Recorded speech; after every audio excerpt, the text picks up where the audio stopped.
Raquel, vamos seguir aqui, vamos mais fundo neste tema. Recebemos aqui na edição das 10 o educador e escritor Mozar Ramos Neves. Para quem ainda não conhece, é uma referência aqui no país quando o assunto é o aprimoramento das políticas educacionais. Inclusive, Mozar já foi cotado lá atrás para assumir o agora esvaziado Ministério da Educação. Mozar, um prazer te receber aqui no edição das 10.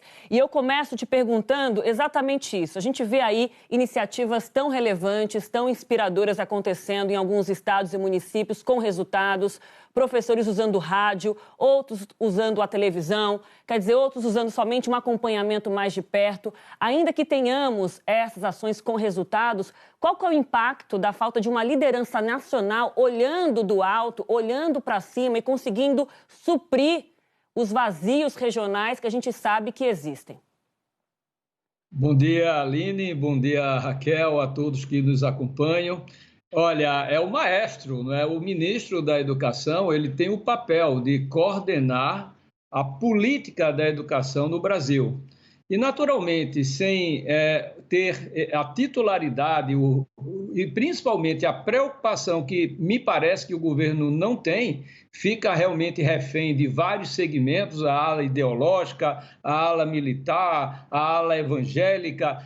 Enquanto o presidente não se define, né, as redes e os sistemas de ensino ficam reféns de uma situação extremamente complexa, mas que eles estão, e isso a gente acabou de ver na Paraíba, em Licínio de Almeida. Conheço Licínio, uma cidade educadora, já dei uma palestra lá, fiquei muito impressionado com o município. O que nos gratifica muito nesse momento é o fato de ver que os estados e municípios não estão parados, não é? Mesmo a rede pública, com todas as dificuldades, estão combinando diferentes tecnologias. E o Tiago está entrando aí ao ar. Estão me ouvindo? Sim. Eu acho que está entrando alguma coisa no ouvido do Mozar, né, Raquel? Não sei se ele está se ouvindo ou se ele está ouvindo alguma... Mas a gente está te ouvindo bem, professor. Pode continuar, por favor.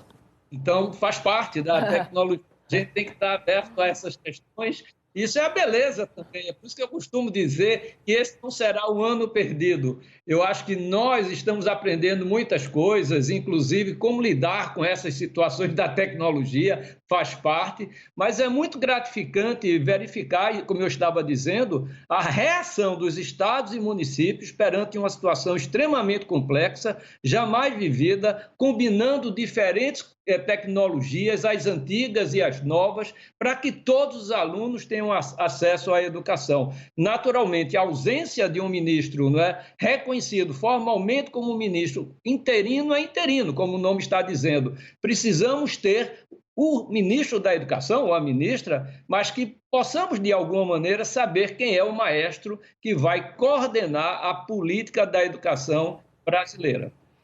Professor, Raquel falando agora aqui do Rio, o senhor falou de uma maneira muito bem-humorada aí que não será um ano perdido, né? Teremos aprendido como lidar com a tecnologia, essa questão do ensino à distância, né? Tantas coisas importantes que essa pandemia acabou ensinando. Agora, queria que o senhor fizesse uma avaliação em relação ao que terá sido perdido em relação à aprendizagem, de fato, né? Porque apesar desses esforços de muitos estados, municípios, essas tecnologias, a gente sabe que não é para todo mundo.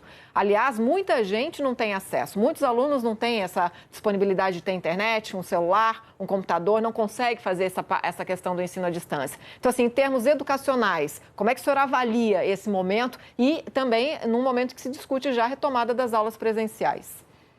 Pois é, Raquel, eu entendo que a Covid mostrou como nunca a enorme desigualdade que a gente tem hoje no Brasil, no campo da educação em particular, né? A gente viu que as redes particulares recomeçaram, montaram seus currículos online com 2, 3 semanas. Os estudantes da maioria da rede particular de ensino já estavam tendo atividades não presenciais, sejam síncronas ou assíncronas, enquanto que os alunos da rede pública começaram bem depois e, mesmo assim, uma parte significativa ainda está sem acesso a essas atividades não presenciais. Veja o caso de São Paulo, que é o estado que, na minha opinião, que teve uma reação na área pública imediata, praticamente, colocou um centro de mídias à disposição, TV e também aplicativos utilizando uma parceria com as teles,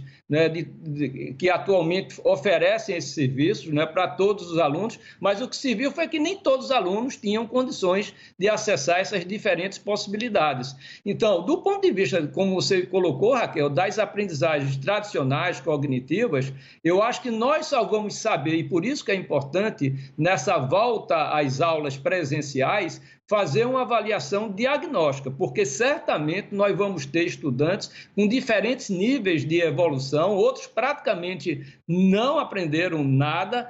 Vamos precisar fazer um trabalho, inclusive, na minha opinião, de reforço escolar, aproveitar o contraturno para fazer essa complementação de estudos, ou para que ele não fique, para que esses alunos não fiquem numa situação extremamente desigual. Não podemos deixar nenhum aluno para trás. Vamos criar, e eu acho que já estamos criando, os grupos de WhatsApps em que os alunos que desenvolveram mais ajudem os alunos que não desenvolveram. Pois não, Aline? Eu vou te interromper com dor no coração, porque o nosso tempo está apertando e eu acho que a gente não pode deixar de falar do Enem. Eu acho que a sua ideia, o principal, já foi reforçado aí sobre a importância de um acompanhamento no pós-pandemia para entender o impacto, da ausência das aulas na aprendizagem de cada aluno. Agora, falando do Enem, para a gente fechar, temos a definição dessas novas datas, janeiro e fevereiro do ano que vem. Para além desse anúncio, que outra medida deve acompanhar essa decisão do governo para garantir que os alunos que estão se preparando tenham o mínimo de igualdade nas condições de preparo para essas provas até o ano que vem? Sabemos que isso não está acontecendo agora, né? Olha, Aline, eu entendo que os alunos do terceiro ano do ensino médio devem receber uma prioridade máxima, porque serão esses alunos que irão se submeter ao Enem em janeiro. Consequentemente, o esforço concentrado nesses alunos deve ser maior. De alguma maneira, essa avaliação diagnóstica precisa ser feita urgentemente para esses alunos, prover materiais e principalmente acesso a essas tecnologias para que eles possam efetivamente ter maiores condições de ingressar no ensino superior. Mas, com certeza, a minha opinião é que nós vamos ter um Enem cujas notas, de uma maneira geral, vão cair muito em relação aos anos anteriores. Mozar Ramos Neves, ficaremos aqui muito mais tempo te ouvindo, mas já fazemos o convite para a sua volta, porque o tema vai continuar aqui em debate, até a definição, inclusive, de um novo ministro. Nosso abraço, admirado, e até uma próxima. Muito obrigado, Aline e Raquel. Bom trabalho para você.